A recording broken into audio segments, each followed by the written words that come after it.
Hey, everybody, welcome back to another edition of the Cool Sports Network.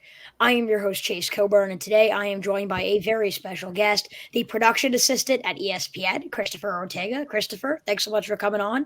Welcome to the Oh, show. pleasure to be here today, man. So glad you are able to be here. Again, as I told you before, I think you bring such an interesting perspective with your job, and I'm so curious to see what you do have to say. And I think my audience would be very curious to see what you have to say. Let's go back to the very beginning of your career, very beginning of your life. When did you realize you wanted to carve out a path in this industry, and what has been your career path since to get to the point where you're at now? Oh man, everything really started when I was in undergrad at Virginia State University, as you can see here. So I went to Virginia State University in Virginia. I'm born and raised in the Tidewater region of Virginia, near Norfolk, Virginia Beach, Portsmouth, Chesapeake area. And when I was at Virginia State University, that's where I started to get an understanding of what I want to do in life. Because before college, I was thinking I was going to go Division 1 because I was a football player, track athlete. Yeah. I thought I was going to be a superstar, but reality set in and realized let me go to college and try and focus on academics. It was one of my professors who got me into really wanting to work in media. First, I didn't know what part of media, whether it's sports or entertainment. And the moment I realized I wanted to work in sports media was my sophomore year when I got involved with my department, my mass communications department, where they were broadcasting out football and basketball games. And I was one of the underclassmen that volunteered most of my Saturdays recording the basketball games or the football games during the season, even some baseball games, coincidentally. So that's where I started off finding my passion there. And then doing freelance videography as well, uh, during the summer of my orientation after my freshman year. I was an orientation leader, and we had two guys that was great mentors for me, Dion Tillman, Nigel France. They was great help for me to really get involved with doing the videography side of things. Outside of sports, I did live videos on campus and for orientation. You just mentioned Virginia State. What an interesting story, though. You mentioned obviously getting into media, but you mentioned Virginia State, and you also went to Secret Heart, after college and degrees in communications in some capacity. What did you learn at those schools that helped propel you to get to this spot in your career? I think Virginia State taught me to understand that everything you have to give your best effort. You have to get your best foot forward in everything you do. Whether it's just working the room, networking with individuals, or just whenever you work any job, take the opportunity and learn from the individuals, and then give it your all, no matter what. But Sacred Heart taught me the understanding of networking, where originally, even though I'm a very social person, when you meet certain individuals, you get a little nervous Yeah. because you don't want to come off in the wrong conversation tone or don't know how to start a conversation with an individual. But when I was at Sacred Heart, we had a lot of alumni that would come back that worked at NBC Sports, ESPN, CBS Sports, Bleacher Report, and that was a chance for me to build up my networking skills and build a network. And I think Sacred Heart helped me with being more proactive with LinkedIn as well. Use resources that I would never thought that would be helpful. LinkedIn was one of them, where they helped me fix my LinkedIn from scratch, from building it to learning how to use it professionally and be able to connect with a lot of individuals. And just overall, I would say the resources they had as well, because everything at Sacred Heart was just like a studio you would see inside NBC Sports. I've Everything gotten a was tour of it. similar. Yeah, it's a really awesome experience. Yeah. Yeah, and it's a very similar equipment where the transition from going from Sacred Heart to any other job would be easier on me because now I was prepped and geared towards either working in the control room, somebody that can work on the studio set, or somebody that can do any journalistic skills, such as doing PR, press releases. So it's just different tools that Sacred Heart helped me enhance more. Yeah, you mentioned with Sacred Heart. I live in Fairfield, Connecticut, so I've actually gotten a tour of the whole Sacred Heart. I guess you could call it TV department or their communication, where they run all of their shows. And you look at their control room, their technology, and like it really is crazy that some of the high tech technology, like you said, it kind of feels like an NBC studio, can now be implemented in this school in this random town of Fairfield, Connecticut. So how do you think, a lot of people blame technology and social media for a lot of like cyberbullying and different problems in the country, but what about technology do you think has made it so great to where like now we can look at schools like Sacred Heart and have a great experience and really learn how to work in this industry? I think everybody, it's a really good question. I think everybody kind of lose touch of how technology make everything great. I think, the world we live in now is AI and social media, where now the world that's going to grow in the future, where we have the world of AI, where now you got AI that can write scripts now for shows. They can write, scripts to a bumps to a show. Yeah, I mean, Out I have a friend today who was like trying to figure out not like for a school thing, but he was like asking like a personal life question to Chat GPT, and it gave him like 15 different things on what he could do. It's crazy AI at this point. Yeah, and the one thing that and it's crazy that you asked that question actually, because when I was at Virginia State recently for a homecoming, I spoke on alumni panel. A professor was really nervous about how do we teach AI to students when it's about to be implemented into a lot of media. But I would say I think just the adjustment and understanding that you know you have to understand technology no matter what it is, from your phone to just working the basic camera needs, even every studio equipment inside the studio. Some people probably won't realize how fun it is or how naturally they can be good at something using technology that they never tested before. We're going to get into more of like the advanced technology and how it has helped not just the world, but the sports broadcasting industry specifically. But I want to get into what you do. You're the production assistant at ESPN. Explain what exactly that entails on a day to day basis and what your main priorities and responsibilities are for this beloved sports network. Yeah, so I'm a production assistant at ESPN in the ESPN Next program. Currently, I work on First Take. If anybody's not familiar with that show, it's the show with Stephen A. Smith, If they're Shannon not familiar Sharp. with the show, they need to stop listening to this and start to really understand what that is. It's an all time Oh great. no, I mean sometimes you never know because it be people who never heard of First Take and they watch ESPN. I'm very surprised myself. Yeah, I know. Uh, so my day to day working on First Take, it's a great opportunity. First thing first, it's a blessing to work on the show. I work on the show, work with show staff that's amazing as well. So just learning from them as well. Our day to day is really prepping the show from creating video content for the show. I know when people watch the show, people wondering, man, how do you get these videos of the highlights of this game? Or if somebody got traded, such as DeAndre Hopkins, they see breaking news. Man, how you get these videos to play throughout the show? Those videos is getting edited by us and screening where we always try to produce as much videos for any show topic we have. I know today's show, you probably see a lot of NBA video that probably had, or probably seen like some videos where you see some videos of preseason where it's like, wow. Or sometimes you probably see old footage of like old players. I know people be realizing, man, how y'all get footage of Michael Jordan or how you get footage of Bill Russell playing? We have to go in the archives and download those videos. That might take a while, but we try to produce as much videos for the show. Somebody's working teleprompter doing the show. So when Molly is reading on the show, somebody's working the teleprompter, the script of the show. Somebody's doing social media, actively posting on social media. Somebody's working the audio for the editing the audio of our show, which is going to be available on Spotify.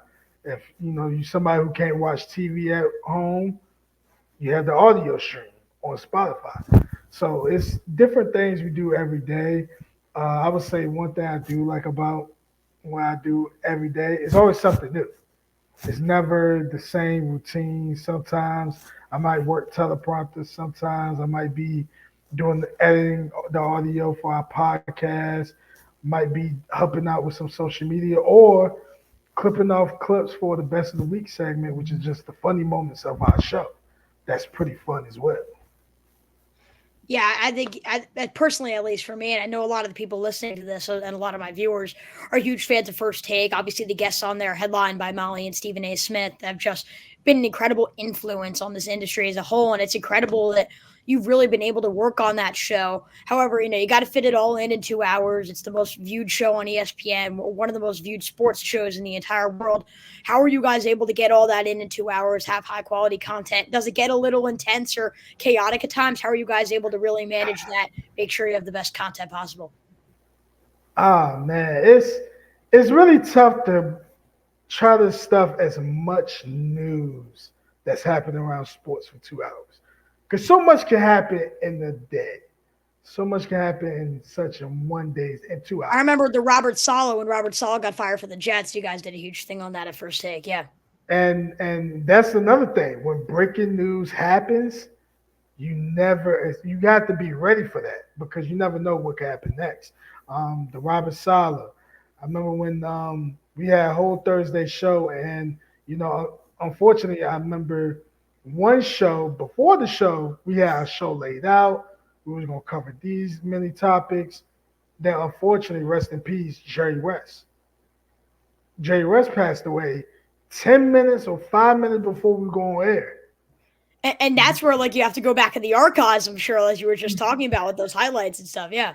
Yeah. So when you have to deal with unforeseen news that happens, we have to let's go back to the drawing board and let's somebody getting that footage while we begin the show with this unfortunate news. Because sometimes you have unforeseen circumstances of big known celebrities or big known athletes pass away, unfortunately. And sometimes you might have things where you might have breaking news like Robert Saleh being fired. You might have Devontae Adams being traded while the show is happening. DeAndre Hopkins getting traded to the Chiefs hours before, so it gave us enough time to prep for that. So you never know with things that can happen throughout the show. Even now, I would have my alerts for Adam Schefter or Shams now that's at Yeah. ESPN. Now I'm got my alerts ready whenever they have to post or tweet something out because now the producer might be into the show and I might have to go on the intercom while I'm working teleprompter like, hey, Schefter just tweeted out this has happened. So do you not get at ESPN? Do you not get the information from Schefter before it comes out, or are you finding out just like the audience? Because I would assume that at a company like ESPN, you guys would, I assume, get a head start, or are you guys finding out basically at the same time as the fans? Normally, I would say for most people that understand, most of the time when news break and it doesn't hit to Schefter phone yet, we always wait for Adam Schefter to post. Most of the time, we go through the news desk to make sure the assignment desk, making sure this is a story that's happening right now or developing, because we don't want to report the inaccurate news. We can say, "Oh, well, Aaron Rodgers is going to be out on Sunday." Somebody can tweet that out right now, but we can't confirm it until our sources, our insider source says this is true. Because last thing you want to do is report the wrong news, and now you You kind lose of your credibility, you lose your yeah, trust in the industry. Yeah. exactly. Even sometimes, people will always question Adam Schefter credibility sometimes, but most of the time he's 100% correct on a lot of stuff he's talking about. So Yeah. it's always go through what we see from him. We get it just like everybody else. Just like Mhm. how everybody be shocked about Robert Saleh being fired, we will be shocked as well. Yeah, and I think it's so interesting how like you guys essentially have to find out like at that same time and put it all together. You mentioned kind of like the archives, right? I want to really get into like, okay, you have this breaking news, you need to go back all the time, or even if you have a prepared segment and you know you're going to have to talk about Bill Russell or Wilt Chamberlain, if you don't mind sharing, what are some of the sources that you guys use in this quote unquote archive to be able to get these clips and get this information, even for current day sports and modern day? Normally, we always go through Media Search Archive. Media Search is archives that has everything you can find that's in the archives that ESPN have. Some things you might not have, of course, but some things you will have. If I have to find 1991 Duke University men's basketball, I might be able to find that, and we could pull up that footage whenever we talking about certain players. I would say, for example, when we talk about we have Paulo Banchero for a segment of the show, we're talking about give us your best Duke players of all time. We know we're gonna have to go back and find. Okay, we might have to find JJ Redick when he's at Duke. We might have to find Bobby Hurley in the '90s, Grant Hill, Christian Laettner. Yeah, You now you're know, getting so to those great guys, those Duke era. yeah, Yeah. yeah. Even though I'm a UNC fan, but Yeah. you have to go back to find those particular players because sometimes those videos is in SD, standard definition. So now you might have some videos where they look old and you can tell they've been very old because technology changes all the time from standard definition to now HD.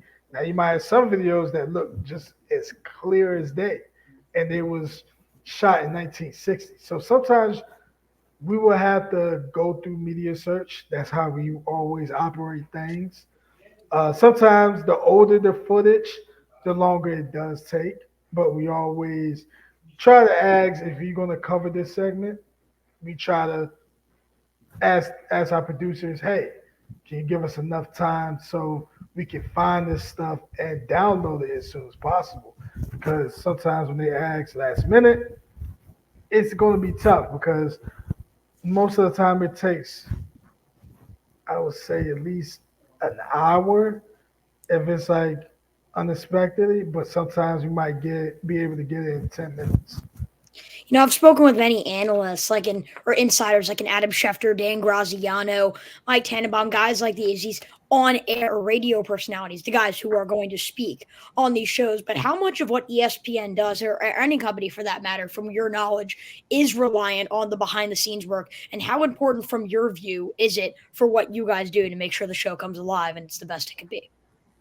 I think a lot of on-air talent that work on a lot of studio shows or be on air for studio shows, they understands the heavy lifting goes behind the scenes because not just the people who prep the show with the videos and work in the control room, but the people who work at the cameras for the studio shows, the people who the stage manager, the person who has to make the executive decisions sometimes on certain topics that have to be covered, or we have to flow a block because a lot of people don't understand that a show can't go on without the people behind the scenes because we want to make sure we put producing great content so people can see the great content that we have on our show.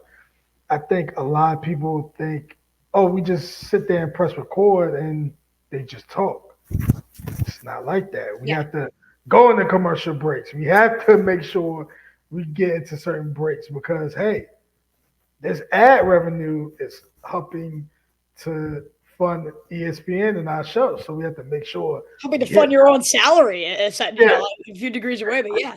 yeah. So it's just so much behind the scenes that really help a lot. And even sometimes we might be able to pitch stories or debate topics from a different perspective to help create debate topics for the show the next day. Because it's so much sports that can happen that a lot of times Stephen A might miss what been happening on this game. Let's say tonight, oh yeah, we're gonna look at the Nuggets and Thunder and what Wembyama and Luca gonna do in their games. But man, you have the Kings, they said De'Aaron Fox dropped 65. Hold on, we need to talk about that. Y'all ain't see that? What happened last night?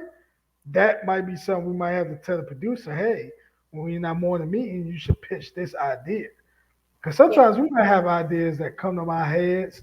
We might see a podcast that a player might be doing the interview for, and we might say, hey, we might send them the audio, like, hey, you should listen to this audio for this podcast, and we might create a segment about the audio. They said, even today, we had a segment or audio segment where Kevin Durant said he thinks the Suns is like the Kansas City Chiefs.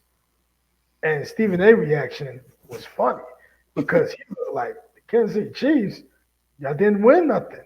It Right. just really shows like, and that audio was last Friday, to be honest. That was a week ago. So Yeah. to find that footage, bring it into today's show, which is funny because people probably missed that, you know? So it's always good to have It's people. making unique stories and different things kind of come to life in a sense. Yeah. Yeah, and it's always good to have a different eyes on the show because they probably think, man, the show probably looked great, but to us, we can see it from a different lens where we can say, hey, I don't think you should be doing this when you're on camera, or I think you should change how you change your tone on certain topics, only to help them out because we want to make sure their image and branding stay intact and a good image. We don't want them to have a bad image.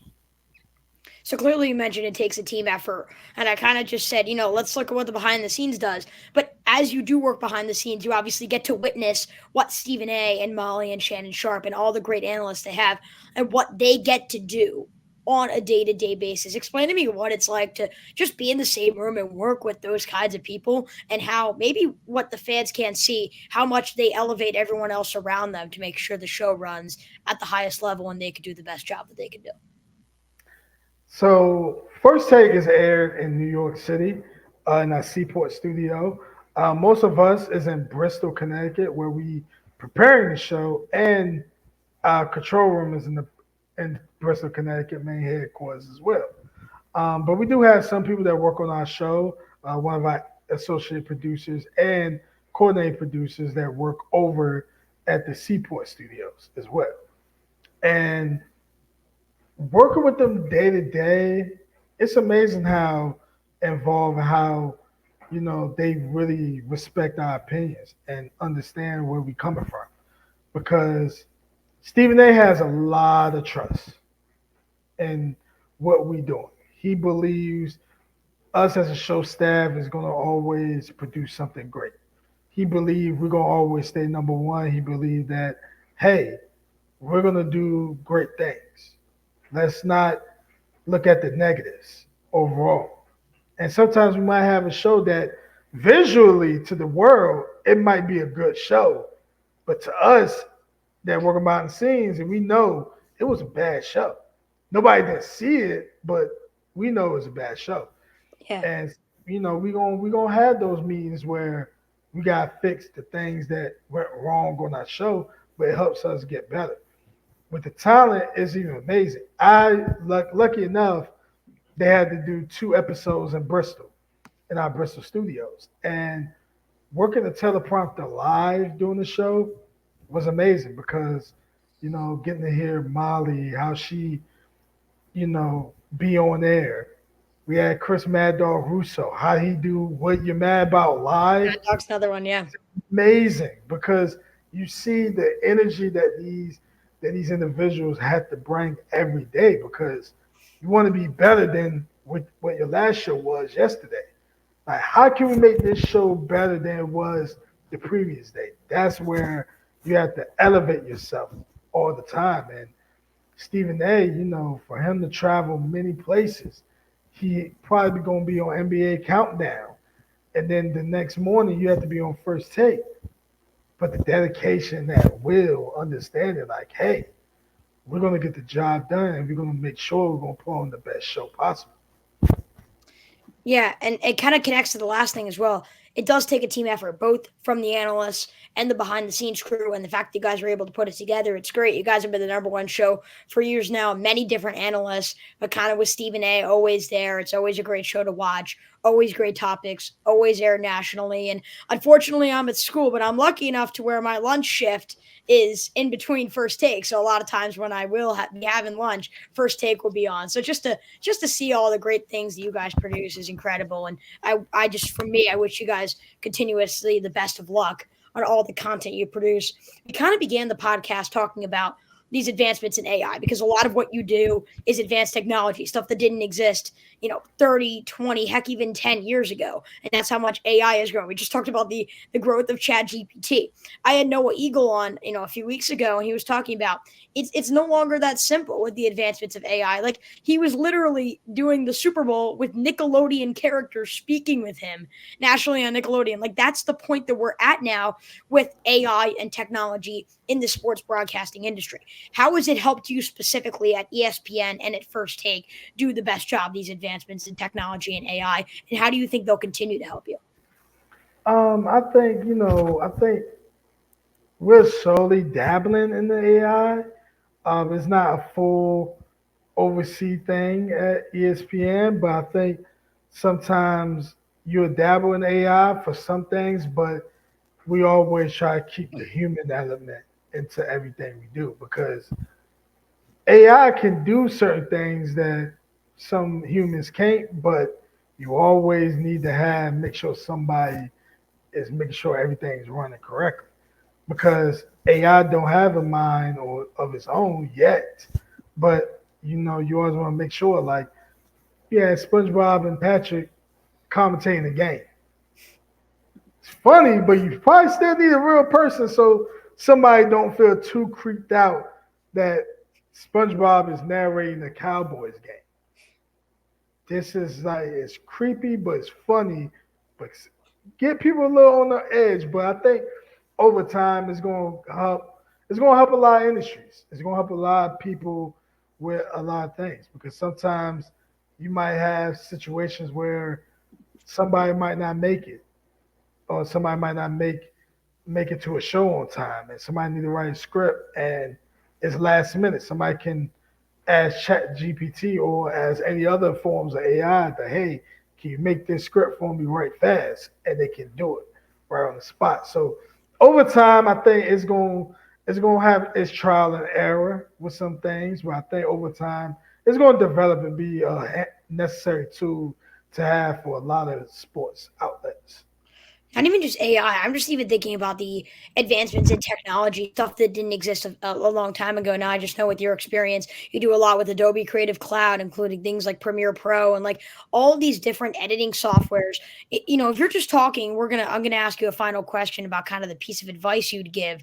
So not even just about the piece of advice, but if you were talking to someone who kind of wants to be in your shoes, what would be kind of like that main thing you'd say to them about these technological things and how come it's so important to be so versatile in so many different areas of technology? I think you are like one thing I always remember somebody telling me at a very young age. Always be a student in your craft. Always been willing to learn more each and every day because sometimes you don't want to get too comfortable in the ways of how life always is. Because you see how technology changes every day. You probably have people, parents that probably don't know how to use a phone, a cell phone. Now you see kids that's 2 years old, they know how to use a cell phone. They know how to use a TV remote. They know how to use everything without no problems. So I would say just be a student of your craft. Always understand that, in sports or anything, media outlets, everything is going to change because you've seen from before television you had print with newspapers, magazines, then you had television, then you have everything only on television. Slowly you start bringing the internet. Now the internet bringing social media. Now you have social media outlets where sometimes you might just be a show and you might just be a show that can just only appear on YouTube now. You might not have to go to ESPN. You might could just do a YouTube show, which can be very popular. They're successful and get a lot of views now too. It's like an alternate way of broadcasting. Yeah. Indeed. And you'd be surprised at different ways that you can reach many people using different media outlets. So just be a student of technology and understand that, things gonna change every day, but always be on top of it and just try to learn something new each and every day. Christopher Ortega, this has been awesome learning about all that you do as a production assistant at ESPN, your stories being on First Take, what it takes to make that show happen, and just talking about how technology helps your career. It's truly been an awesome time speaking with you. That question I just asked you will kind of relate into this one. Every person that I do interview, I ask them one question, and I say, if you had to give one piece of advice to an aspiring sports broadcaster, or in your case, an aspiring production assistant or someone behind the scenes wanting to do what you do, what would be that key piece of advice you would give them and why? I will always tell them trust the process. Um, Not to sound like Joel Embiid or anything, but when I say trust the process, understand that everything is a marathon, not a race. Because everybody want to skip steps. Everybody want to be in college, and then when they graduate college, everybody want to be in the chair of like Stephen A. Be on TV instantly. But it's a long journey because everybody's journey starts somewhere. It can be small, it can be big, it can be anywhere. And the one thing I would say, just take it step by step. Go from point A to point B, from point B to point C, because you're going to get to where you want to be in life. You just have to trust the process and understand that you might not get the opportunity instantly, but you're going to get the opportunity you want if you just be patient with the process. Christopher Ortega, thank you so much for coming on and speaking about all your great memories and obviously that piece of advice. We really do appreciate it. We wish you the best of luck. Thank you, and thank you for having me. Yes, I'm so glad you were able. You mentioned before, you're like, can I live up to those other guests? You did. This was an incredible episode, and hearing about your stories was awesome. Check off another ESPN guest on the show. So we really do appreciate you coming on. For the audience, I hope you guys did enjoy listening to this episode with Christopher. All the links to his content, if you guys want to learn more about him, some of the things that he does, links are in the description. Christopher, again, thank you so much. Alongside Christopher Ortega, the production assistant at ESPN. I'm your host, Chase Coburn. We will see you next time right here from the Cool Sports Network. Take care.